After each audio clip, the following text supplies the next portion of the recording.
자, 특강을 시작합니다. 지금 이 특강은 인강으로 듣는 분들이 많을 텐데, 일순환 때 여러분이 이제 사례를 어떻게 했는지를 모르겠어요. 지금 특강 시작하기 전에 2027년 제도 개편 얘기를 조금 했는데, 이제 PSAT가 이제 앞으로 검정시험 제도로 바뀌어서 1년에 한 번 정도 2, 3월에 본다는 것 같아요. 2, 3월에 1년에 한 번 봐서 검정시험 통과가 되면은 보통 한 3년 정도 유효하게 쓸 수 있게 된다는 거니까 이제 그러면 여러분이 실질적으로 이제 필세 부담은 없어져 버리죠. 그러면 그만큼 2차의 실력이 중요해집니다. 2차 실력이 상당히 중요해져요. 그러고 보니까 PSAT는 기본하고 고급이 있어서 5급 보는 사람들 이제 고급, 거기는 이제 헌법 문제도 좀 들어가는 거고, 이걸로 해서 이제 관공서, PSAT 이런 거 다 통합이 되는 것 같고, 로스쿨과는 리트는 아무래도 좀 구분이 될 수 있을 것 같아요. 거기는 법학 관련된 것이 좀 있어서. 자, 지금 이 특강에서는 이제 여러분이 앞으로 내년에 합격을 목표로 이제 달려야 되는데, 앞으로는 시험제도 개편에 따라서 특히 이제 우리 선택감도 없어졌기 때문에 2차 실력이 정말 중요해졌어요. 그동안은 1차 때문에 사실 여러분이 2차 실력을 키우는데 시간을 투자를 많이 해야 되는데 1차 때문에 많이 뺏겼었거든. 이제 그게 없어지는 거예요. 그러면은 제 느낌이 어떠냐면 한 10년 전 5급을 준비했던 친구들은 필세 부담이 지금 여러분처럼 강하지는 않았거든요. 초창기에는 컷도 한 75 이랬어요. 지금은 많이 올랐죠. 그래서 그 당시만 해도 9월 이전에 필세 공부하는 애들을 거의 못 봤거든. 이제 나중에는 이게 점점 앞으로 당겨졌는데 그러다 보니까 해 넘어가면 공부하는 애들도 있고 그랬는데 그러다 보니까 1년 내내 2차 준비를 하잖아요. 그러니까 2차 실력이 상당히 좋았었다고. 근데 어쩔 수 없이 이제 1차가 어려워지면 시간 투자를 1차에 하다 보니까 2차 실력이 예년에 비해서는 좀 떨어지는 게 사실이죠. 근데 이게 이제 앞으로 반전될 것 같고 그렇다면 이제 여러분 전공 과목들, 시험 과목들이 앞으로 중요해질 겁니다. 먼저 답안지 쓰는 법인데 1순환 때 열심히 하셨던 분들은 2순환 때 아무래도 좀 여유가 있을 거고 자 여기 보세요. 제가 볼 때 이것도 이제 2순환 특강에서 이런 얘기하는 것도 앞으로는 이게 마지막일 것 같으네요. 왜냐면 내년 2026년 가면 2027년 2, 3월에 보는 시험은 검정시험으로 대체가 되니까 지금처럼 1차에 올인해야 된다 이런 분위기도 없을 것 같고 기념비적이네. 거의 이런 얘기를 하는 게 이제 마지막이 될 것 같아서. 왜냐면 지금 보세요. 지금 12월에 있고 보통 이제 2월 정도에 여러분이 필셋을 보고 그리고 이제 6월이나 이럴 때 이제 2차 시험을 보죠. 11월에서 12월로 넘어가는데 그동안은 이 1차 PSAT 때문에 사실은 2차 수험 준비를 많이 못하는 거죠. 그러니까 여러분이 보통 2순환을 이것 때문에 안 듣는 사람도 많았어요. 이거는 2025년 올해가 마지막이라고 봐요. 내년에는 이제 2026년이니까 이제 그 다음에는 제도 개편이 돼버리니까 2순환은 최대한 효율성을 중요시합니다. 다시 한번 말하지만 내년까지는 여러분이 필세 관련해서 그 중요함을 인지를 해야 돼요. 1차가 안 되면 2차 수험장을 못 들어가 버리기 때문에 이제 그거는 내년이 마지막일 것 같아. 이제 2027년부터 그게 없어지는 거고 검정시험만 통과하면 끝나는 거니까 3년 동안은 필세를 안 봐도 되는 거죠. 어떻게 보면. 자, 이 효율성이 중요한데 강의 시간의 대부분은 소화를 시켜내야 돼요. 강의 시간의 대부분은 소화를 시켜내야 되고 그리고 복습 시간은 최소화시킵니다. 복습 시간은 강의 시간의 거의 90% 정도를 소화시켜내고 여기는 한 10%. 그래서 1시간 남짓 정도를 복습하는 게 맞겠다. 물론 이거는 이제 필세 자신감에 따라서 달라지는 거야. 자신이 좀 필세형 인간이다. 또는 필세이 어느 정도 물에 올라 있다. 이러면은 2차에 더 많이 시간을 들여야 됩니다. 이순환에서 가장 중요한 거는 양질 전화가 이루어지는 거죠.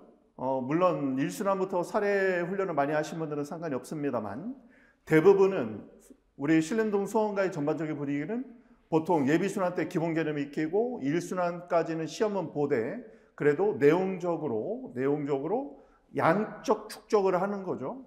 그런데 2순환부터는 확실히 질적 전환이 필요합니다. 내가 알고 있는 지식이 사례 실력으로 완전히 전환돼야 돼. 이제는 사례 실력으로 전환된다는 건 뭐냐면 본인이 어떤 고민이 있으면 그 고민 다음에 반드시 답안지에 어떻게 써야 될지를 고민해야 됩니다. 답안지에 쓰는 거. 자, 교재는 작년 교재를 쓰면서 작년 이후에 시험 봤던 것들은 이순환 첫날 다 나눠 드릴 겁니다. 지금은 그냥 샘플로 590 제1군 50점짜리 정도만 한번 저랑 같이 훈련할 건데 이 문제는요 진짜 성의 없이 냈어. 왜 성의 없이 냈냐면 올해 590채 2021년 590채 기출 문제인데 지금 이 자리에는 올해 3순환 들어본 사람 없죠? 있나? 우리 법전에 모의고사에서 봤던 문제 똑같죠? 그리고 이거 강조도 엄청 많이 했잖아. 이게 2024년에는 3순환 모의고사하고 똑같아요. 3순환 모의고사는 개정 전 법은 6개월, 개정될 때는 3개월 냈는데 얘는 3개월, 1개월 바꿨다고 나왔어. 그리고 14조 사망 단서 쓰는 것까지 똑같은 문제야. 그래서 이거는 뭐냐면은 한 10여 년 전에, 10여 년까지는 안 된 것 같고 로스쿨 법전형 모의고사 문제야. 모의고사 거의 똑같아요. 그래서 올해 3순환자들은 제가 이거 다 풀어줬었잖아. 그러니까 이거 뭐 준비한 거 그대로 나온 거야. 내가 볼 때는. 자, 보세요. 사례 실력을 늘리는데 뭐 1순환 들은 분들은 1순환 때 기출 5년을 봤는데 이제는 이제 기출 10년을 보는 거죠. 1순환을 많이 한 사람들은 뭐 거의 복습한다는 느낌이 좀 들 것 같고 답안지 쓰기를 하면서 시간이 허락된다면 이제 암기를 좀 해주기 시작해야 되는데 암기의 순서가 있죠. 무조건 다 암기하겠다고 마음먹으면 안 돼요. 암기의 순서가 있어요. 첫 번째는 개념은 암기를 해야 돼요. 뭐뭐뭐란 이거 쓰는 건 너무 중요시하는 거죠. 개념은 암기를 해야 되고 두 번째 그 다음에 판례의 결론과 논거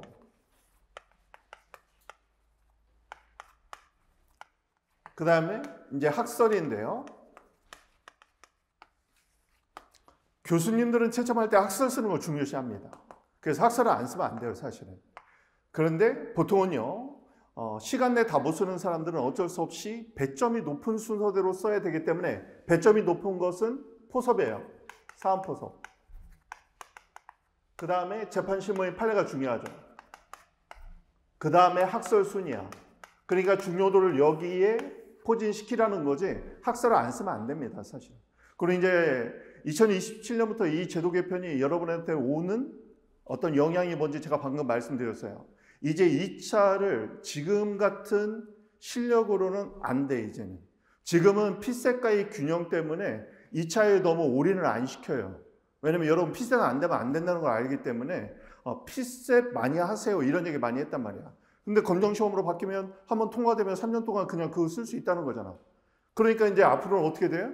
앞으로는 2차에 투자하는 시간이 많아져. 많아지면 당연히 암기도 많이 해요, 서로. 그러니까 이제는 학설, 논거까지도 나중에는 어느 정도는 암기를 해야 돼. 그런데 이 학설을 꼭 쓰는 것도 중요한데 제가 늘 강조하는 게 있어요. 뭐냐면 이 두 개가 있는 게 쟁점인데요. 쟁점의 실제적 이익이 뭔지를 알아야 돼. 왜 이런 다툼이 있는 건지. 그리고 이 다툼의 결론은 뭔지. 그래서 이렇게 단순 암기를 하려고 하지 마시고 항상 이런 학설 대립이 있는 부분이 이제 쟁점인데요. 판례도 사실은 학설의 일종으로 보는 거야. 학설의 일부를 취하죠, 판례가. 이렇게 쟁점 실익을 정확히 알아서 자신이 알고 있는 지식을요, 현실에 대입시킬 수 있어야 돼요. 어떤 학설을 취하면 이런 논거로 결론이 어떻게 바뀐다. 이걸 정확하게 풀어낼 수 있어야 돼요. 그냥 단순하게 암기만 하지 말라는 거야.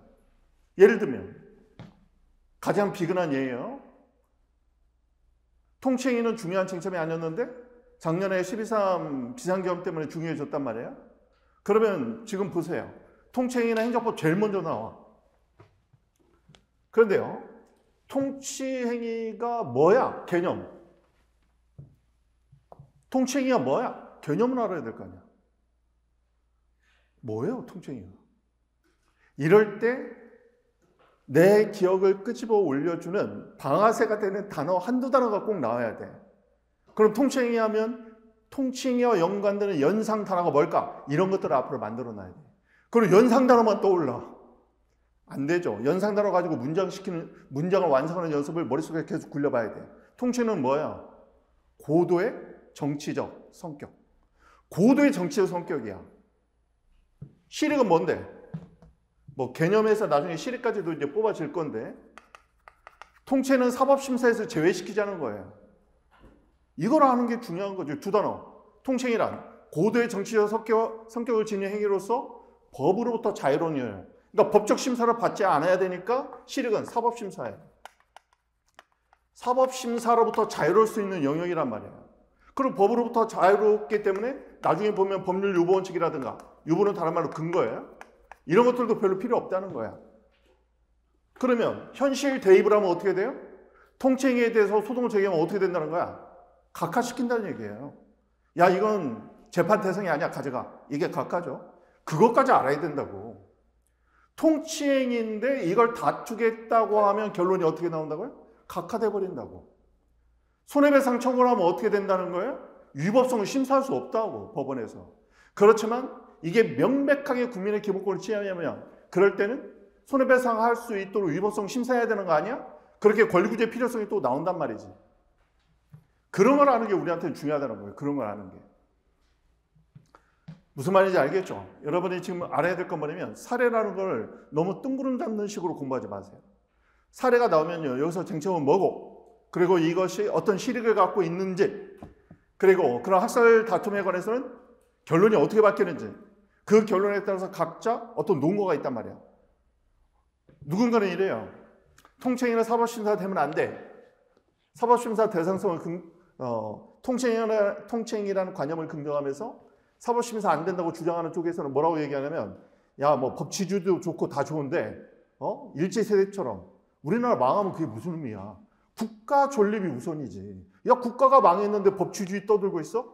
지금 당장 우리나라 국가가 망하게 생겼는데? 국가가 없어질 건데 그때도 법치주의 얘기할 거야?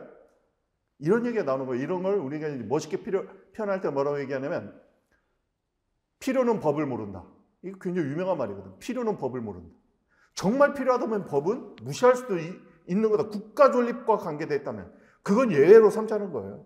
그런 견해에 따르면 통치행위는 부정해야 통치행위 관념, 개념을 인정해야 되겠고, 그럼 사법심사는 부정되는 거고, 그럼 만약에 통치행위를 사법 잣대로 판단해달라고 법원에 신청을 하면 가져가, 각하가 된다는 얘기지. 이런 식으로 우리가 앞으로는 좀 더 명확하게 배워야 된다. 이거를 이제 2순환 때 안 하면 이제 3순환 때는 못 따라가. 양질 전환은 2순환이 마지막이에요.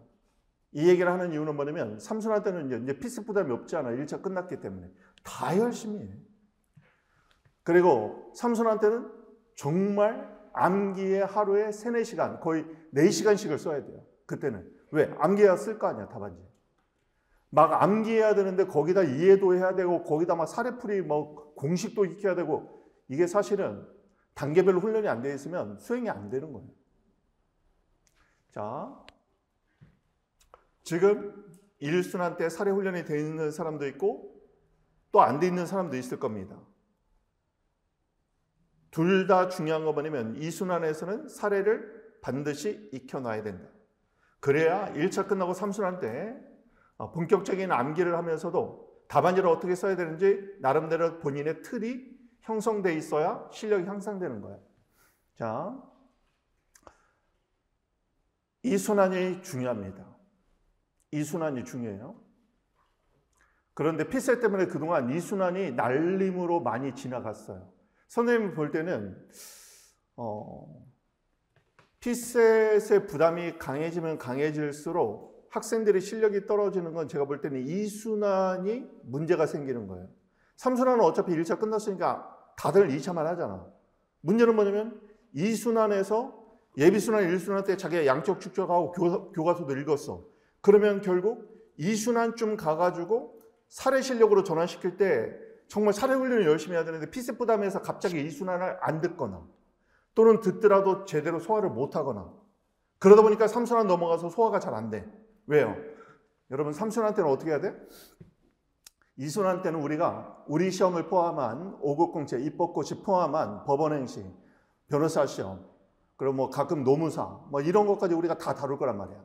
10년 동안 어떤 문제가 나왔는지. 그런데 3순환 가면 어떻게 해요? 3순환 가서는 중요 판례도 다시 한번 보고, 그리고 5년 동안 로스쿨에서 1년에 3번씩 모의고사를 봐요. 그 법전형 모의고사를 다 풀어준단 말이야. 근데 그 양이 만만치가 않아요. 이번 5급 공채도 거기서 딱 걸렸어. 딱 걸려서 나왔어. 근데 좀 제가 볼 때는 성의가 없다고 좀 느껴진 건 뭐냐면 문제가 너무 똑같아. 어린이집까지 똑같아, 어린이집까지. 자, 그래서 열심히 이제 사례 훈련을 해야 된다. 사례 훈련에 관한 얘기를 조금만 더 하고 답안지 쓰는 법. 1순환 때 열심히 하신 분들은 이게 별로 안 들어도 될 것 같기도 한데 이미 사례 훈련이 좀 돼서 그래도 지금 이제 많이 까먹었죠. 한 번 정도 다시 한번 리마인드하는 의미를 갖습니다. 자, 시험이 어떤 식으로 나오는지는 다 아시죠? 우리 이제 2시간 100점 시험을 본다. 그리고 1문과 2문과 3문이 있다. 얘는 고정이에요. 50점. 그런데 이번에 입법고시였나요? 40점, 30점, 30점으로도 나왔어요. 이거는 이제 우리 예전에 일행하고 재경하고 시험 문제가 달랐을 때 이런 식으로 많이 냈어. 이번에 입법고시는 이렇게 나왔어요. 이렇게. 문제도 안 좋았어. 입법고시도 이제 2순환 시작할 때 드릴 건데 입시가 항상 그런 것 같아. 젊은 교수들이 들어가서 실험적인 문제를 내. 근데 정확하게 판례가 있는 걸 좀 내줘야 되는데 판례는 없는 걸 놨어. 그리고 교과서에는 써있지도 않아. 공증인에 관한 내용. 그런데 박혜석 교수님 책에 보면 공증인이 공무수 딱 사인의 예 중에 공증인 딱 3자야. 더 이상 설명 없어. 공증인 이렇게 돼 있어. 공무수 딱 사인 안에 있다고. 뭐 그런 걸 냈어. 그럴 때는 이제 리걸 마인드 테스트 하는 거예요. 조문 활용 능력. 이건 뭐 판례도 없는 거고. 근데 사인이 뭔가 행정청처럼 뭐를 한대. 이게 공무수탁 사인이잖아. 그것도 이제 나중에 나눠 드릴 겁니다. 보통은 여기서는 뭐 30점, 20점 이런 식으로 주죠. 또는 물론 25점, 25점 이렇게 줄 때도 있어요. 뭐 1순한테 시험 받겠지만 문제의 구성은 설문이 있고 3단계죠. 설문이 있고 질문이 있고 마지막 참조조문이 있습니다.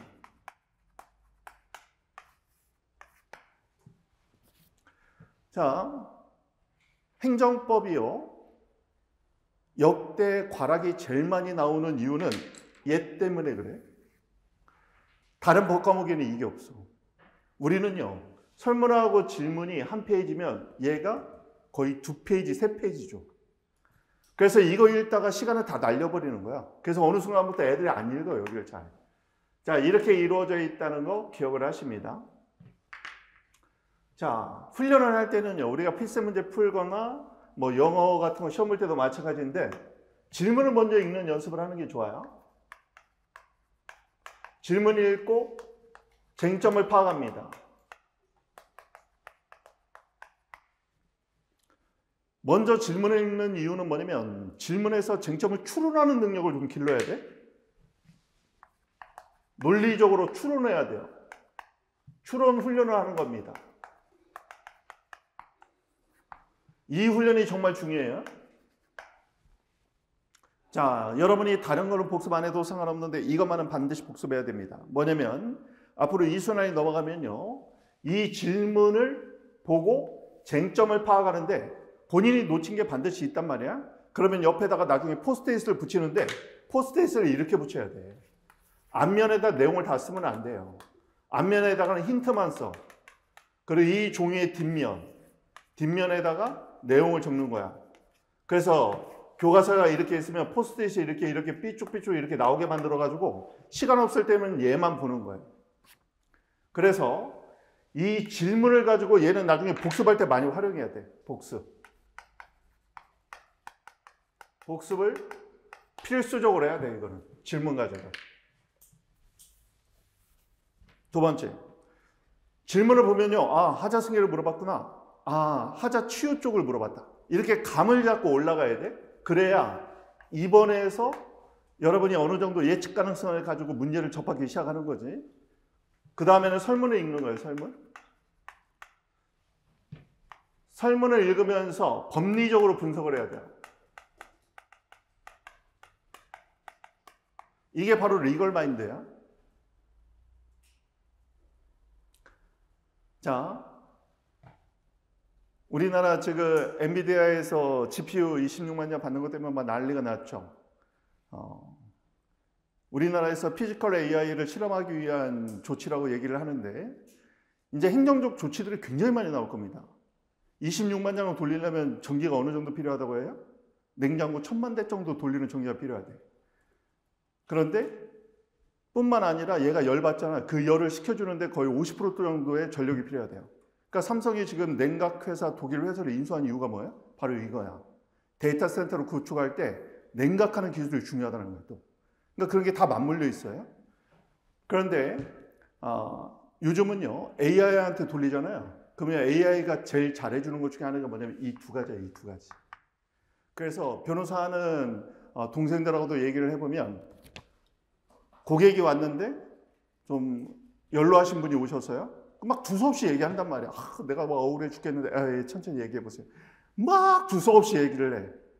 그럼 여기서 쟁점을 파악해야 되는데 잘 안 될 때는 그거 녹음시켜가지고요. 그거를 나중에 타이핑해가지고 AI에다 넣어버리면 AI가 이거를 그 사람이 했던 얘기를 법리적으로 쫙 분석을 해주는 거야.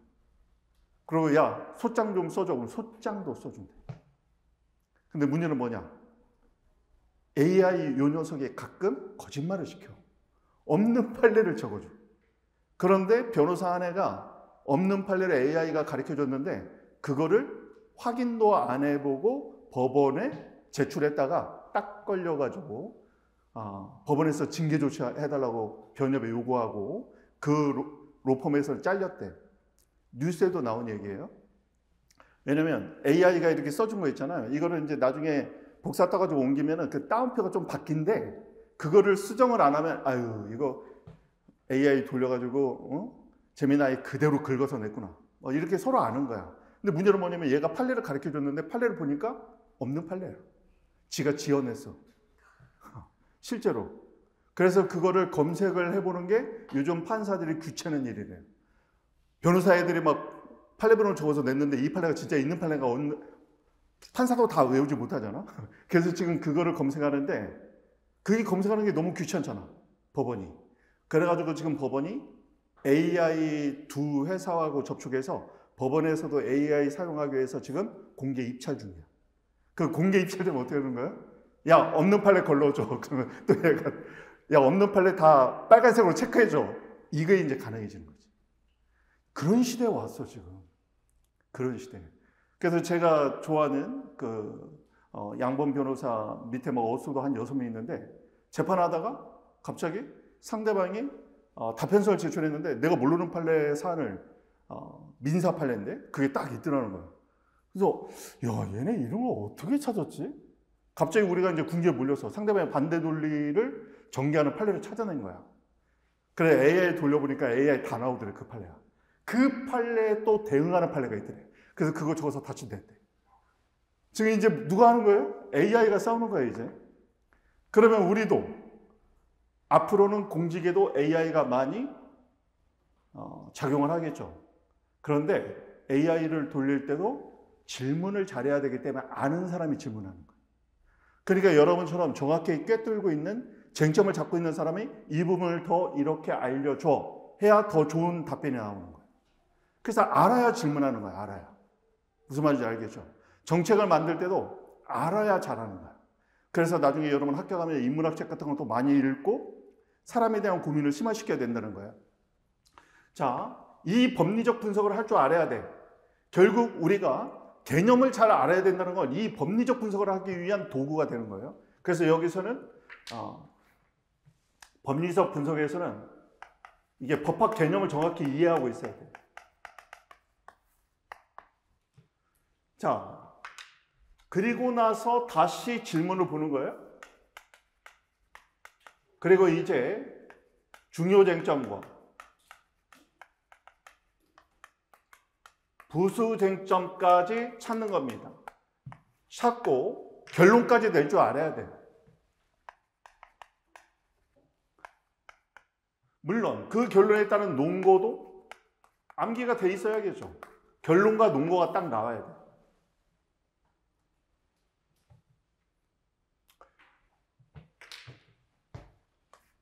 네 번째는 참조조문을 봅니다. 참조조문은 설문에서 언급된 내용을 체크해야 돼요. 이거는 포섭할 때 활용하기 위해서입니다.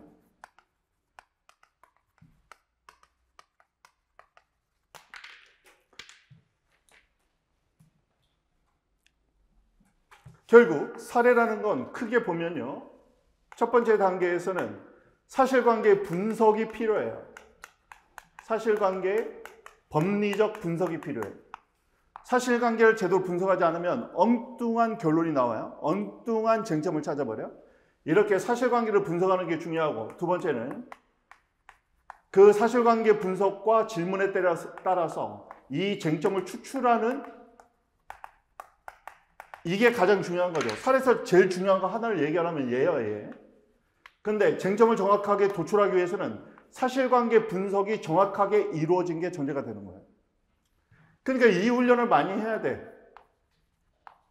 2순환, 3순환까지.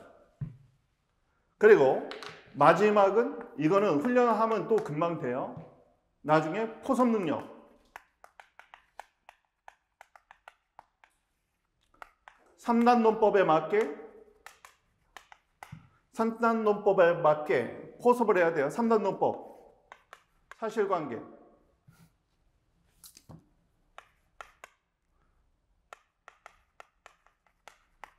판례가 이렇게 써. 사실관계. 그 다음에 사실관계가 소크라테스는 사람이다. 이런 소존재가 되겠죠. 그 다음에 법리. 법리는 조문. 플러스 판례. 이게 대전제죠. 사람은 죽는다. 소크라테스는 사람이다. 마지막 결론이에요.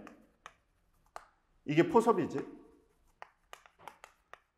그래서 마지막 포섭의 삼박자에서는 사실관계의 키워드도 있어야 되겠고, 그 다음에 참조조문이나 행정소송 교칙 또는 행정소송법 이런 조문도 있어야 되겠고, 그리고 판례의 논거도 있어야 되고, 이걸 우리가 포섭의 삼박자라고 제가 명칭하죠.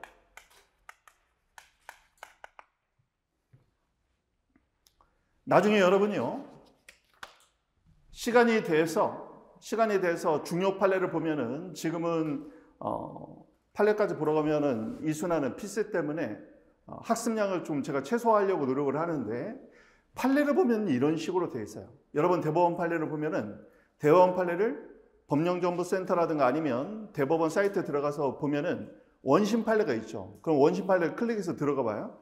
그러면 우리 판례도 마찬가지입니다. 첫 번째, 사실관계를 쭉 분석해요. 그리고 이런 사실관계에 관련해서 적용되는 법의 의미가 뭔지를 해석해 줍니다. 법조문에 이렇게 돼 있는데 이 의미는 뭐뭐뭐다.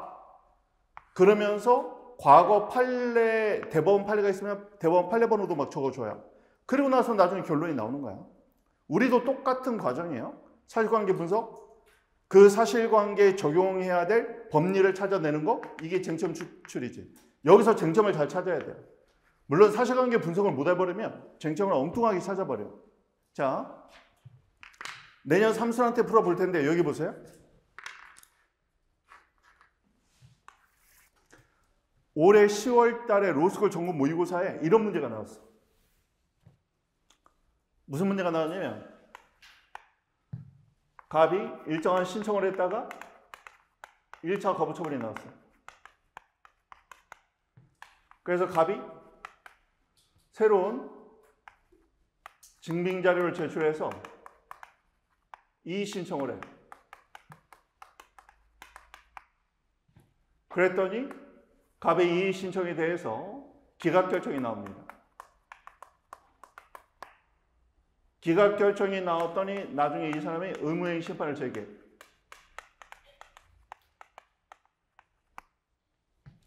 자, 이게 지금 사실관계예요.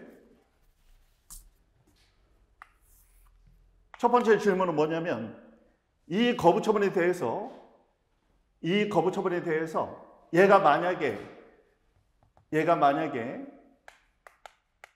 기각 결정을 받은 이후로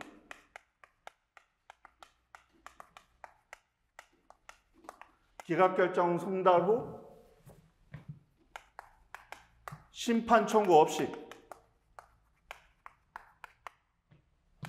소를 제기한다면 이때 소의 대상과 기산점을 설명해봐라. 제소기간을 설명해봐라.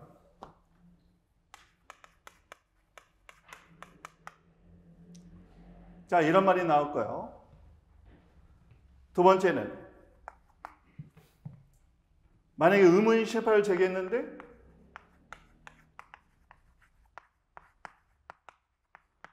의무인 심판을 제기했어요? 이거는 이제 처음 나온 건데 타 시험에는 안 나왔다.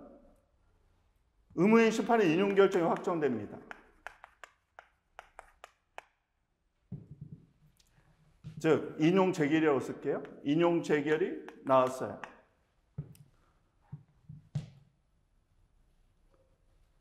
처분 재결이나 처분 명령 재결이 나왔어? 뭐 처분 재결이 나왔다고 볼까요? 그랬더니 행정청이요. 1차 거부 사유가 뭐냐면 얘가 건축 허가를 신청했는데 1차 거부는 얘가 도로법상, 도로에서 건축법상 도로에는 허가 안 나온다는 거였어요. 그런데 행정청은 사실상 도로라는 이유로 2차 거부 처분합니다.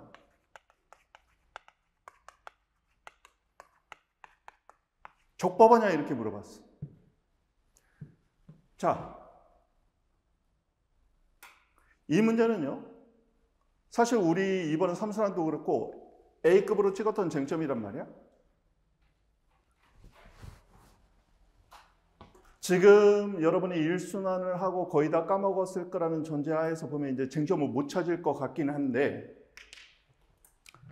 자, 한번 1분 동안 고민해 보세요. 쟁점이 뭘지.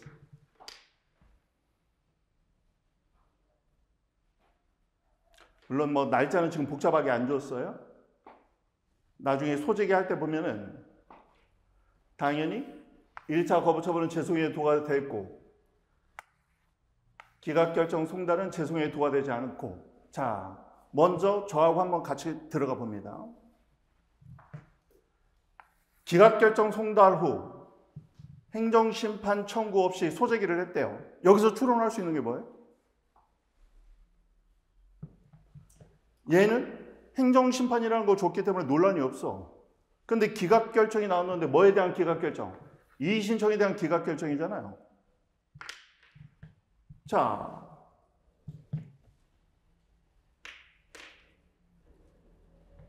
지금 여기까지만 읽었을 때 여러분이 떠올릴 수 있는 게 뭐예요? 첫 번째, 이의신청의 기각결정. 첫 번째, 이의신청은 행정심판이다? 아니다? 아니다. 행정심판은 두 번 못한단 말이야. 재청구 금지원칙에 따라서 얘는 행정심판은 아닌 거예요. 그러면 소의 대상을 물어봤는데 소의 대상이 될 수 있는 게 지금 뭐뭐 있어? 원처분이 있을 테고, 즉 1차 거부처분. 또 뭐 있어요? 기각결정이 있단 말이에요. 그러면 이 신청의 기각결정은요, 만약에 얘가 단순히 원처분에 대한 불복 절차로서 기각결정이라면, 불복 절차로서 기각결정, 행정기부법 36조 1항에 있는데, 그런 불복 절차라면 소의 대상은 뭐가 되냐? 기각결정이면 우리 판례에 따라서 얘는 그냥 나무는 처분이 돼버려.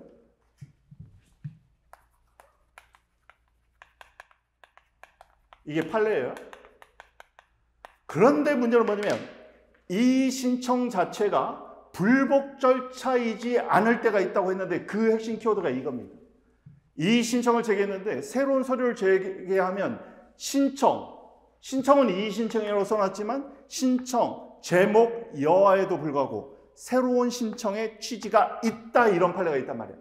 따라서 이런 경우에는요, 이 신청의 기각 결정이 불복 절차가 아니라 새로운 신청의 취지로 볼 수 있다는 판례에 따르면 기각 결정은 뭐가 되는 거야? 기각 결정은 새로운 거부 처분이 된다는 판례가 있단 말이야.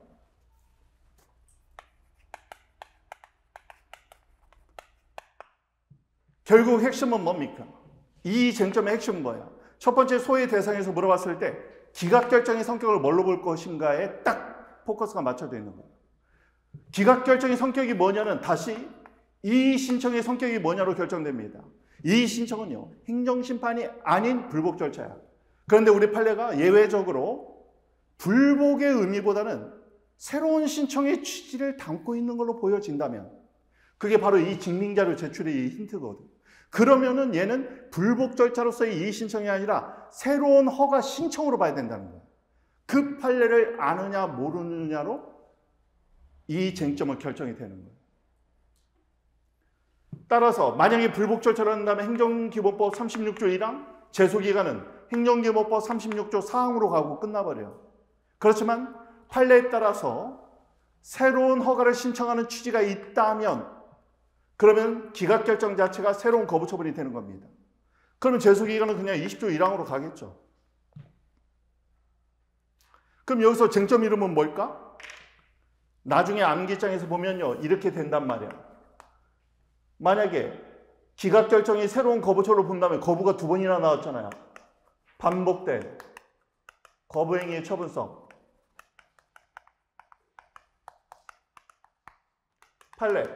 판례는 첫 번째, 원칙은 부정.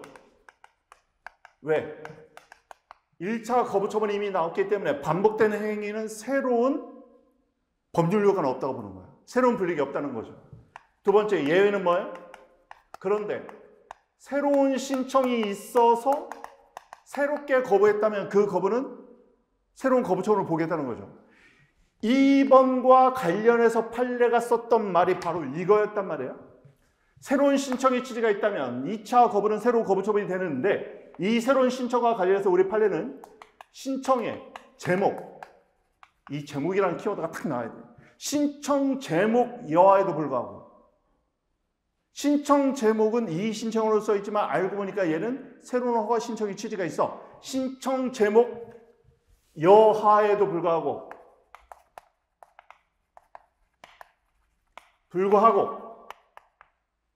어떻게? 새로운 신청의 취지라면 이 신청이 새로운 신청의 취지라면 결론이 뭐예요? 기각 결정은 이 신청에 대한 기각 결정은 새로운 거부 처분으로 보겠다는 거죠. 이게 시험에 나왔어요, 이번에. 우리도 알아둬야 돼. 왜 알아둬야 되냐면 이게 2년 전에 노무사 행정쟁수법에 나왔어요. 유사하게. 또 나왔어. 이거는 이제 로스쿨 전국모의고사에서. 우리 시험에서 사례로 기출될 수도 있는 거죠. 내년 아니면 내후년이라도 나올 수 있어. 아니면 입법고시에도 나올 수 있어.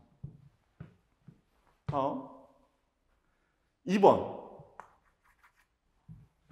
의무행 심판의 인용 제기를 나왔어요? 그러면 심판법 49조 3항, 이건 이제 나중에 조문은 좀 봐야지, 삼손한테. 재처분 의무가 발생해요. 왜? 거부 처분에 대한 인용 재결은 재처분 의무가 49조 3항에 의해서 발생하지. 그런데 신청에 대한 인용 처분을 하지 않고 새로운 사실상 도로라는 이유로 2차 거부 처분을 했다.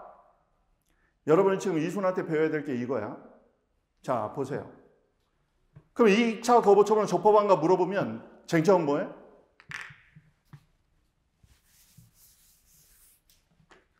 이 문제는요, 주의해서 봐야 돼요.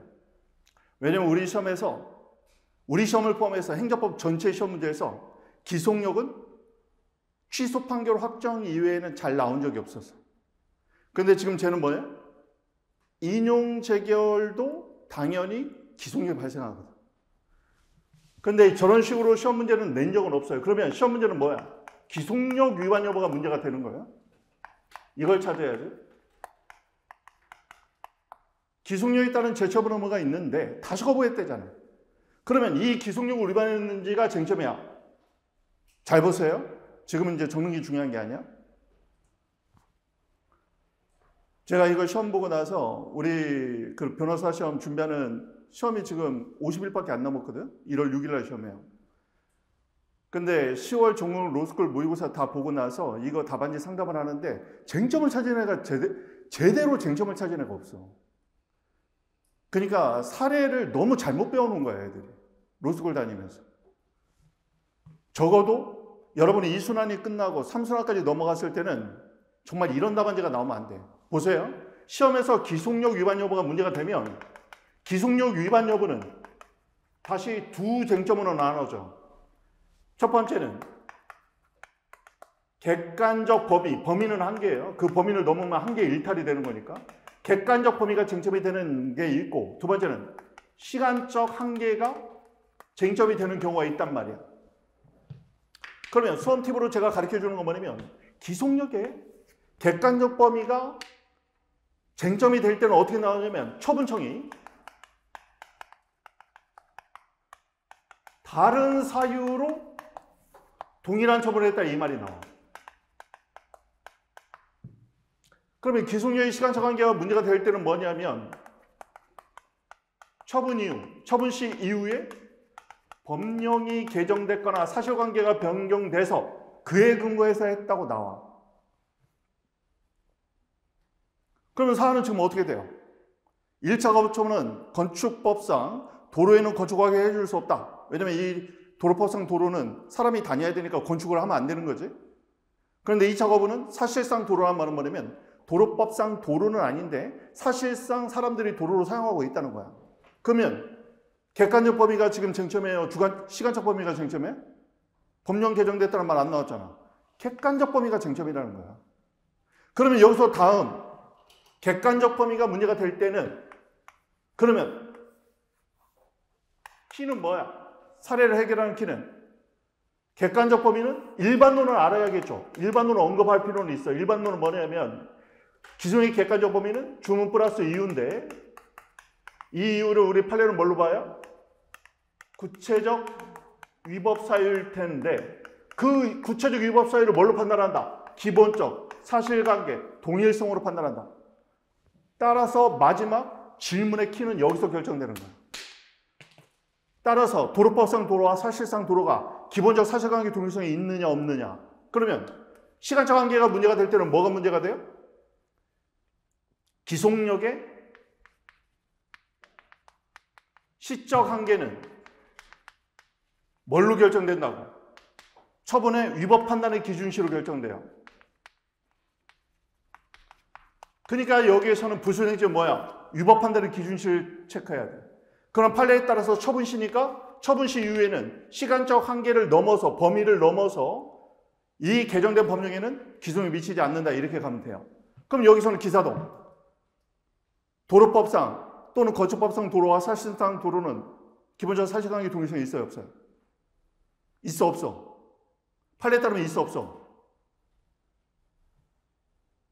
그래, 그래서 이순환이 필요한 거야. 일순환에서 다 풀어본 건데. 근데 이 대답은 나왔어야 돼. 왜 나왔어야 돼요? 우리 시험이었으니까 5급. 5급 시험 문제였고 저 판례는 전원 합의체 판결이에요. 전원 합의체 판결은 어떻게 됐어요? 원심은 기사동 없다고 왔는데 대법원 전원 합의체 판결에서 기본적 사실관계 동일성 있어. 그래서 원심을 파기환송한 사건이고 그 다음에 우리 시험에 나온 거란 말이에요. 뭐라고 본 거예요? 불특정 다수인이 도로로 사용한다는 사실관계는 동일하다. 이게 판례의 대법원 전원 합의체 판결이었는데 근데 교묘한 거 뭐냐면 잘 보세요. 교묘한 거 뭐냐면 이 건축법상 도로 뭐 사실은 이제 도로법상 도로 사실상 도로는요 전원 합의체 판결은 사실은 처분사의 추가 변경 판례였어. 그래서 우리 시험에서 처분사의 추가 변경이 나올 때 이걸 냈단 말이야. 전원합의체 판결이었으니까 우리 시험에 나왔어. 그런데 지금 처분사의 추가 변경이 가능한가 관련해서 기사동이 문제된 사안인데 이걸 지금 어떻게 응용한 거예요? 처분사의 추가 변경이 아니라 기속력의 객관적 범위에서 기사동 문제로 지금 이 판례를 응용한 거예요. 지금. 그런데 이 문제를 내신 분은 우리 시험에 나올 때는요, 판례 사실관계를 그대로 내면서 이 단어 안 줬거든. 사실상 도로라는 단어를 우리 시험에서는 안 줬어. 뭐라고 썼냐면, 만약에 여기다 건축을 하면 많은 통행인들이 사용하는 게 막 불편이 초래된다 이런 식으로 썼단 말이야. 그런데 이 신모 문제에서는, 전국 로스쿨 문제에서는 수험생들이 사실상 도로라는 거 못 찾을까 봐 판례가 썼던 표현인 사실상 도로란 말을 아예 그냥 설문에서 바꿔줬어. 자, 지금 이 특강은 결국 이 순환에서 여러분이 뭘 해야 되는지를 정확하게 여러분이 목표 설정을 해야 된다는 측면에서 지금 강의를 하는 건데 바로 이런 측면이에요. 예를 들면 이 질문은 취소 판결이 확정됐어. 아니면 인용 재개를 확정됐어. 인용 재개는요, 두 번 할 수 없잖아. 인용 재개가 나오는 순간 확정된 거예요, 사실. 그런데 처분청이 다시 처분했대. 그럼 기속력. 그럼 기속력 위반에서는 객관적 범위인지 시간적 범위인지 빨리 찾아야 되고, 객관적 범위면 기사동, 기본적 사실관계 동일성이 있는지 판단해야 되고, 그리고 시간적 범위면 위법 판단의 기준시 찾아야 되고, 이게 머릿속에 그려져 있어야 된다는 거야. 그래야 논리를 찾아 들어가는 거야, 논리를.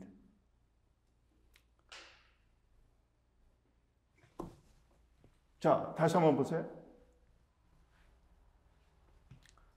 우리가 기속력에 일반론이 암기가 안 돼 있는 사람은 수험생 중에 그렇게 많지 않을 거라고 봐요.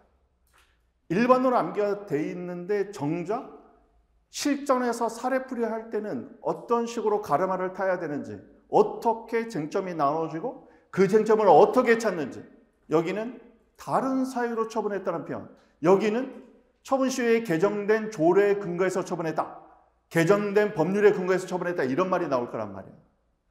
이런 걸 찾는 게 지금 핵심이라는 거예요, 결국. 물론 이걸 깔끔하게 찾을 수 있으면 우리가 3순환까지 훈련해야 될 건 나중에 기본적 사실관계 동일성이죠. 판례 키워드를 적어주면서 법률적 평가 이전에 구체적 사실에 착안하여 볼 때 건축법상 도로여서 건축 허가가 안 된다는 사정과 사실상 도로여서 불특정 다수인의 통행에 제공되어 있다는 사실은 기본적인 점에서 동일하다. 따라서 결론 뭐예요, 그러면?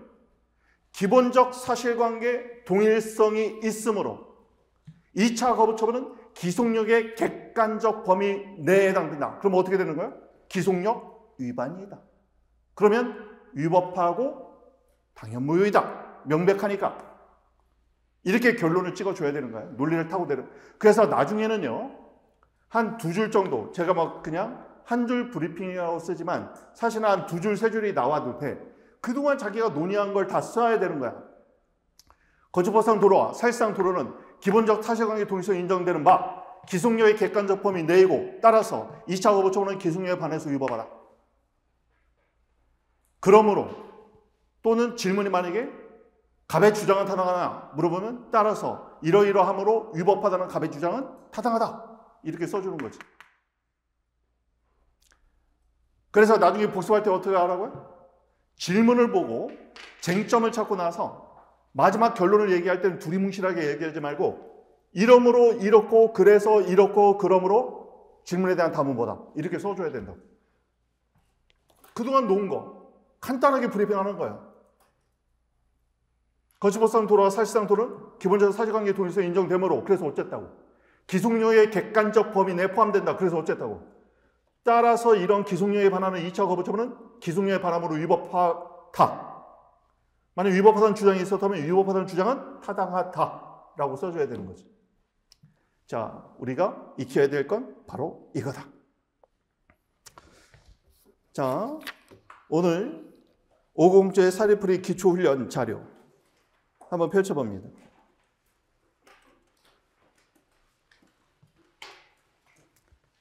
일순한테 열심히 하신 분들도 있겠지만 리셋됐다고 생각하고 지금 새로운 각오를 하겠다 이런 마음을 가지세요. 자, 쟁점의 정리에서는 첫 번째는 쟁점의 정리, 논점의 정리, 문제의 소재 셋 중에 하나 쓰면 돼. 셋 중에 하나 쓰라고 어떤 교수님이 논문에다 적어놨어. 셋 중에 하나 쓰래. 그게 제일 무난하대 자기가 볼 때. 여기서 가장 많이 쓰는 게 쟁점의 정리, 논점의 정리죠. 뭐 그거 두 개 중에 하나 써도 되고 문제의 소재까지는 상관없어요. 다음 문학 판검이 나오죠. 문제점 학습 판례 검토가 나오는데 가끔 로스쿨 애들은 쟁점의 정리 대신 문제점을 적기도 해. 양자의 차이는 뭐라고 했어요? 이 정도는 좀 알아두는 게 좋아. 자, 한번 볼까요?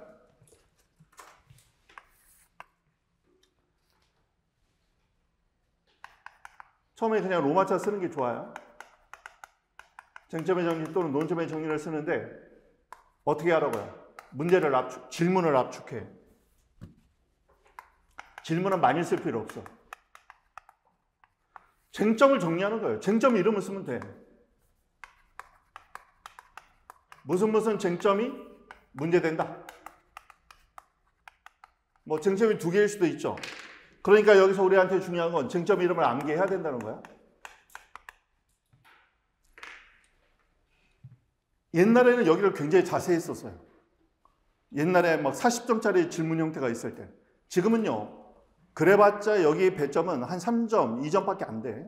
그러니까 뭐 쟁점 정확히 적어주는 거 외에 너무 자세히 쓸 필요는 없어요. 로마자 2번에서는요. 우리가 아까 말했던 것처럼 사실관계 분석이 중요하다고 했잖아. 그러니까 로마자 2번에서는 처음부터 만약에요. 10점짜리면 잘 보세요. 질문이 10점짜리면 로마자 2번의 질문 형태를 쓰면 돼. 그런데 15점 이상이면 로마자 2번에서는 사실관계 분석을 좀 써야 돼요. 그래서 여기는 뭐가 나오냐면 첫 번째는 예를 들면 행정작용에 일정한 행정작용 처분일 수도 있고 아니면 행정입법도 있을 수 있겠죠. 법적 성질. 법적 성질을 쓰든지 또는 질문 형태에 따라서 이 사건 처분의 위법 여부 또는 효력, 처분의 효력. 얘와 얘의 차이는 뭐냐면 이쪽은요 이미 처분인 게 확정돼 있는 상태예요. 아니면 일반론입니다. 원고적격 뭐 이런 거, 협의 소위 원고적격이나 소위 이런 일반론. 셋 중에 하나를 써야 되는데 이거를 나중에 훈련을 좀 해야 돼요. 그래서 공식처럼 여기는 1번 쓰면 된다. 여기는 2번 쓰면 된다. 여기는 3번 쓰면 된다. 예를 들면 공정력과 성결 문제가 나왔다. 그럼 효력이니까 2번 써야겠죠. 또는 예를 들면 개별 공시지가의 처분성이 문제가 된다. 그럼 법적 성질을 써야 되는 거지. 또는 하자승계가 나왔다. 하자승계 일반론 3번을 쓰면 되는 거예요. 아니면 소송이 유지될 수 있는가? 협의 소익이니까 3번을 로마자 2번에서 먼저 적어주는 거지. 그러면 3번부터는 뭐냐? 3번부터는 철저하게 질문 형태를 쓰는 거예요.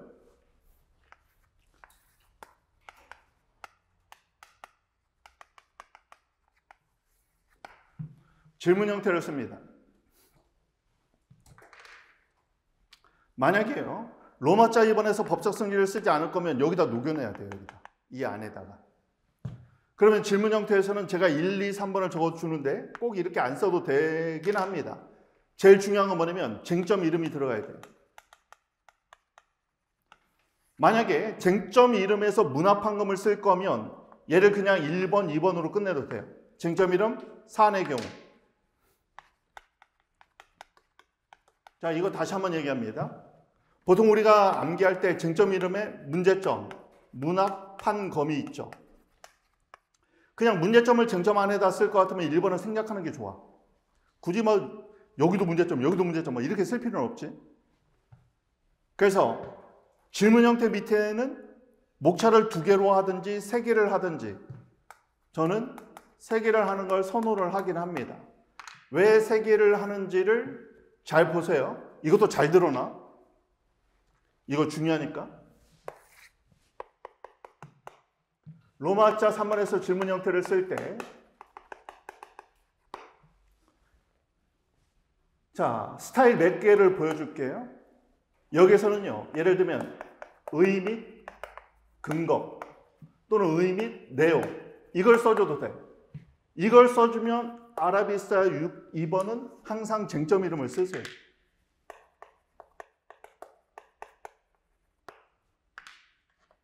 (3번은) 사안의 경우. 여기는 이제 암기된 대로 그대로 쓰는 거고, 사안의 경우는 아까도 말했던 포섭의 3박자를 갖춰줘야겠죠. 풍부한 포섭이 바로 여기에요. 포섭. 포섭 능력을 보여주는 게 중요해요. 사례에서는. 그러니까 여러분의 사례 실력은 여기서 결정이 돼요. 어느 정도. 그러면 1번은 다른 목차로 쓸 때는 1번은 그냥 문제점이라고 써면 돼요. 쟁점의 문제점을 쓰는데 문제점이라고 쓸 때는 쓰는 스타일은 여기처럼 의의하고 근거를 써줘도 되고, 또는 쟁점이 왜 문제가 되고 있는지 이걸 써줘도 좋습니다. 사실은 제가 보통은 문제점이라고 많이 쓰는데 쟁점 이름, 사안의 경우, 보통 여러분이 쟁점을 암기할 때 나오는 문제점을요, 답안지에 쓰면은 너무 죽어있는 답안지처럼 느껴져. 여러분이 보는 교재에서 쟁점에 문제점에 써있는 내용들을 설문의 사실관계를 대입시켜서 구체적으로 얘기해야 돼요. 구체적으로 얘기할 줄 알아야 돼요.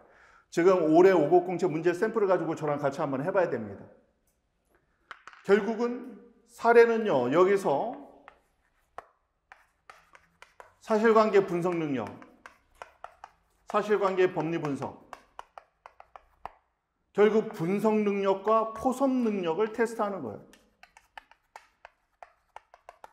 이 두 개가 제일 중요합니다. 그리고 나서 여러분이 삼수하는 때 가면 실력이 되는 분들은 쟁점에 논거를 답안지에 현출하는 능력, 이건 이제 교수님들이 본인들의 연구 성과이기 때문에 써주면 좋아하거든. 그러니까 셋 다 만족시키면 가장 좋은 답안지겠지만, 그러면 거의 이제 60점 후반대, 70점대 답안지가 되는 거고, 적어도 포섭은 잘해야 된다. 그리고 쟁점은 조금 부족하면 점수가 좀 깎이긴 하겠지만, FM대로 갈 때는 쟁점의 논거들을, 학설 논거 같은 걸 정확하게 답안지에 쓰려고 노력해야 된다. 그리고 이 문제점은요, 답안지를 보는데 예를 들면 하자승계가 나왔는데 왜 하자승계가 문제되는지를 쓰지를 않아.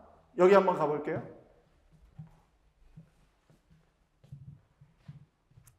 자, 나중에 보면요, 이 문제는 이제 우리 삼순환 때 전국 로스쿨 모의고사 5년치를 다 풀어보게 될 텐데 한 6년치 드릴 겁니다. 최신순에서 역순을 풀 건데, 소외 대상에서 문제가 되는 게 나중에 보면요, 1차 거부 처분이 재소기간에 도과되지 않았으면 그냥 얘를 다 줘도 돼. 사실은 나중에 보면요, 얘는 재소기간에 도과됐어. 그러니까 소익이 없기 때문에 소외 대상으로 삼는 것 자체가 부적절해. 적법한 소재기가 아니야. 그러면 얘가 새로운 거부 처분으로 보면 얘는 재소기간에 도과되지 않기 때문에 다툴 수 있게 되는 거란 말이야. 그런 걸 어딘가에 분석을 해줘야 된다는 거야. 왜 기각 결정을 새로운 처분으로 봐야 될 필요성이 있는지, 그런 걸 전혀 언급하지 않고 갑자기 막 뜬금없이 써버리면 뭔가 답안지가 좋아 보이지 않는다는 거예요. 왜 문제가 되는지 이걸 꼭 기억하셔야 돼. 자, 다시 1페이지 봅니다. 목차에 붙이는 번호에도 일정한 순서가 있다. 로마자, 아라비아 숫자, 양가로, 방가로. 물론 여러분은 행정학에서는 방가로 먼저 하죠. 소짱구 원래는 방가로 먼저 쓰고 그 다음에 양가로야. 그래서 양가로, 방가로는 여러분이 바꿔도 상관없어요. 행정학처럼 써도 됩니다. 근데 주의할 건 뭐냐면요, 병렬목차는 그런데 연결해서 그냥 쓸 때는 동그라미 1, 2, 3을 쓰면 됩니다. 무슨 말이냐면 여기 보세요. 만약에 예를 들어서 로마자 2번에서 뭐뭐뭐의 요건을 쓰기로 했어. 실레보의 요건을 쓰기로 했어. 그러면 로마자 다음에는 아라비 숫자니까 무조건 다 이렇게 쓰냐? 아니에요. 이렇게 내려오는 병렬 목차는 로마자 다음에 아라비 숫자겠지만 만약에 실레보의 요건을 5가지를 쓴다 그러면 1, 2 이렇게 쓰면 된다는 거예요. 그래서 연결해서 쓸 때는 그냥 동그라미 쓰는 게 무난한 거예요. 그런데 이런 밑으로 내려오는 목차는 로마자 다음에 아라비아 숫자, 순서가 로마자, 아라비아 숫자, 양가로 아니면 뭐 반가로 먼저 해도 상관없어요. 여기 이상은 내려가지 마요. 그 다음 내려가면은 똑같아. 이제 뭐냐면 여기 아라비아 숫자였잖아요. 가점, 나점, 그 다음에 양가로 가, 반가로 가, 뭐 이렇게 가면 되거든 원래. 근데 이렇게까지 세분화시킬 필요는 없어. 로마자, 아라비아 숫자, 양가로, 반가로 4개 이상 목차가 세분화되는 거 별로 좋아 보이지 않아. 그러니까 그 이상 세분화는 시키지 마세요. 자, 그리고 포섭할 때 소결의 번호를 붙이지 않는 게 사실은 원칙입니다. 붙이는 사람들도 있어요. 근데 붙이지 말라는 교수들이 있어. 요건에 맞게 소결에도 번호를 붙이면 사실은 채점하기는 정말 좋은데 자기들이 싫대. 그러니까 이거는 뭐 웬만하면 안 쓰는 게 좋겠죠. 나머지는 그냥 읽어보시면 되겠고. 양가로 4번입니다. 질문별로 쟁점의 정리와 소개를 쓰는 것이 좋다. 이거는 채점하는 사람 입장이에요. 그래서 배점이 있는 것들은 별도로 다 쟁점을 찾는 게 좋습니다. 다만 유념할 건 뭐냐면요. 법적 성질을 물어보면 쟁점의 정리를 안 적어도 상관없어. 법적 성질을 물을 때는 법적 성질을 묻는 10점짜리는 쟁점의 정리를 안 써도 된다고 이제 교수들이 얘기를 해요. 뭐 쓸 수 있으면 써도 되는 건데 굳이 안 써도 된다는 거예요. 거기 양가로 4번에 있죠. 이제 질문 자체가 법적 성질을 물을 때가 있어. 그럴 때는 이거는 거의 단문 같은 문제가 되는 거예요. 단문은 쟁점을 찾을 필요가 없기 때문에 쟁점의 정리 또는 문제점을 생략할 수 있다. 양가로 5번. 배점이 있으면 배점별로 별도로 쓰는 게 좋아요. 이거를 예를 들어보면 보세요. 보통 질문이요. 설문에 1, 2, 3. 그런데 여기서 이렇게 만약에 나눠줬다고 봐요. 이렇게 나눠줘가지고 만약에 각자 배점이 있으면 각자 목차를 잡는 게 좋아요. 그래서 예를 들면 제1문에 3. 양가로. 뭐 이렇게 딱 해서 밑에 쓰면 돼요. 구분만 해주면 되니까. 물론 교수님들 사례집에는 막 다 이걸로 쓰죠. 뭐 설문 1에 어쩌고 막 이런 식으로. 그러면 쟁점의 정리가 아라비아 숫자 나오면 너무 나중에 목차가 세분화돼서 보기가 안 좋으니까 그냥 꺽쇠로 해버려도 돼. 아니면 이렇게 해서 구분만 되면 돼요. 제1문에 질문 1, 뭐 이런 식으로. 이게 1문임을 바꿔서 가지고 한 번씩, 한 5년에 한 번씩 그렇게 사고치는 제자들이 나오는데 1문, 2문, 3문 순서를 바꿔 쓰는 건 사실은 상관없다고 얘기를 해요. 저것만 표시해주면. 저거. 지금 내가 2문을 먼저 쓰는데 2문 표시만 제대로 해주면 된다고 얘기를 해요. 우리는 별로 상관없어. 왜냐면 옛날 사시에는 그 4페이지짜리 큰 종이 그 2개를 나눠줬어요. 1문, 2문. 근데 채점자가 달랐어, 그때는. 그러니까 만약에 1문 용지에다 2문 써버리면 빵점 처리되고 그랬어, 예전에는. 근데 우리는 어차피 뭉텅이로 주니까 뭐 상관은 없다고 하는데 그래도 웬만하면 순서로 쓰세요, 순서로. 채점할 때 왔다 갔다 하려면 또 짜증날 수 있어, 교수 입장에서. 그런데 만약에 내가 필요한 게 있어도 먼저 쓰겠다고 하면 어떻게 쓰면 돼요? 10점당 한 페이지로 체크하면 돼. 그래서 20점짜리를 나중에 써야겠다 그럼 2페이지 남겨두고 넘어가세요. 그런 식으로 쓰면 돼. 자, 그리고 나중에 이제 강의에서 말씀드리겠습니다만은 만약에 시간이 없으면 어떻게 돼요? 일단 목차부터 쭉 쓰고 나서 소결, 판례, 역순으로 써야 돼. 소결, 판례 쓰고 나중에 문제점은 비워놓고 있다가 나중에 판례 소개를 다 쓴 다음에 올라와서 뭐 의미, 근거 뭐 이런 것들을 적어주면 돼요. 통백이 나오는 게 제일 문제야. 자, 뭐 그 정도. 여러분이 읽어서 뭐 모를 내용은 별로 없을 것 같은데 이 페이지 한번 봅니다. 아라비아 숫자 1번이 있죠. 로마 숫자 1번에 아라비아 숫자 1번. 천편일률적인 목차를 지향하라. 지향이 아니야. 지향이야. 예전에